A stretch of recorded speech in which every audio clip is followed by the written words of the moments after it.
Welcome back. You're still watching Nile Cruise, dear viewers, and we have with us today our guest. And of course, we're discussing Emmanuel Palace, which is one of the very authentic and antiquities that we have here in Egypt, and we're proud to have.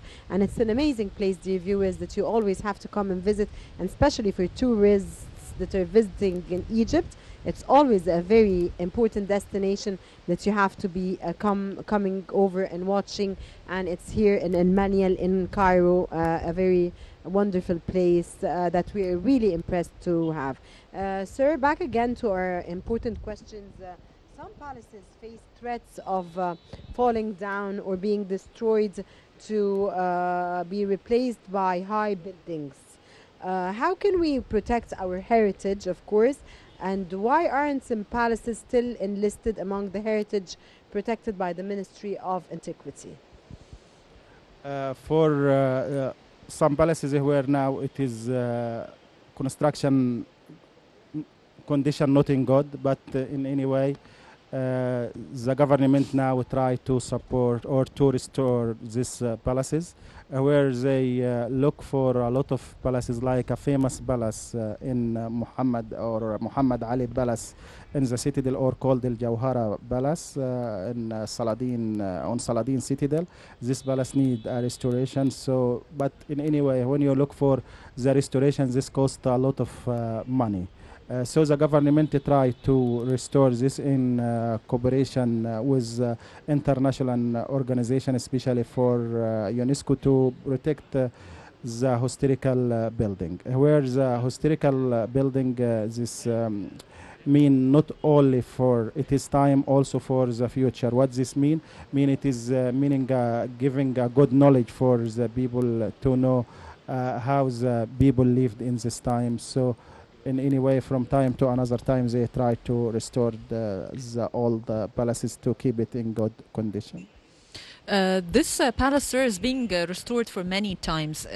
What's your evaluation for this restoration? Does it need more, or it had enough? No, and this for sure were restored in time between 2005 to 2015. But when you look for the restoration, we're giving this now good position. The restoration in palaces like this too important, where the government spend more money, where the money would be coming back to you. But to restore the building, sure, in the beginning you need too much money, because the restoration costs more than to build a new construction. Where this the last or the great restoration for this one spent about 10 years, from 2005 to 2015. So they did a very good restoration, were open for the public. So when you look around, you find the palace now, it is conditioned very good. Sir, Cairo, known as the mother of the world, of course, has one of the largest concentrations of Islamic architecture treasures. You, as a researcher of Islamic monuments, which do you think is the most important or the most focused upon, and you think that we should be taking very good care and propaganding for tourists to know more about and come? Generally, when you look for Cairo, sure, we have a lot of places around Cairo who are very famous places. But when you look to these places, sometimes you find some places not famous, but very rich with it is art. General, when you look to the famous places where most of the people in or local people and foreigners know, Muhammad Ali Mosque in the citadel. But we have also another places where the people can visit. For example, we have a famous museum, historical museum like this building, called John Jair Anderson Museum, or Beit el-Karidliya, this in Sayyida Zainab area. Very nice place, very attractive for everything, for it is construction, for it is furniture, where this place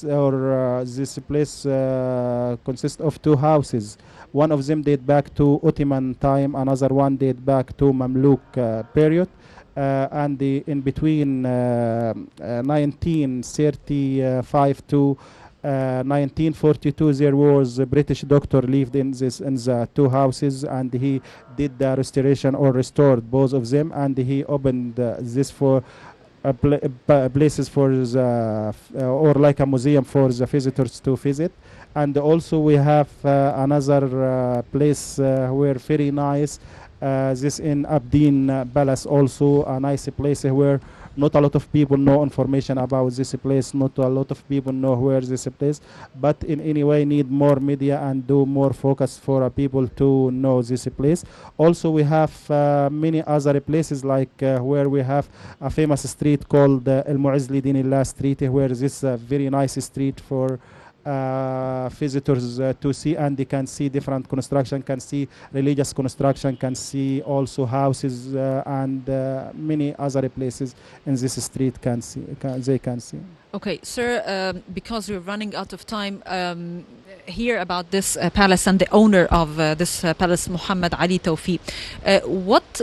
What stories about this guy, this person that people doesn't know about? Muhammad Ali, where his I think his big problem where his name similar like Muhammad Ali, founder of the of this dynasty. So a lot of people not can know what's the difference between Muhammad Ali the first and Muhammad Ali the second.